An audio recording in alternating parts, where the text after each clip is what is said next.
You ask Tiger to solve. This deals with linear equations with one unknown. The final result is x equals 3. Let's solve it step by step. Simplify the expression. Expand the parentheses. Multiply the coefficients. Simplify the arithmetic.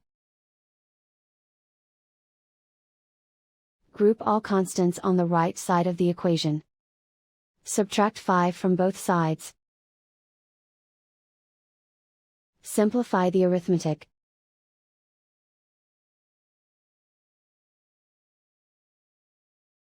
Isolate the x. Divide both sides by 15. Simplify the fraction.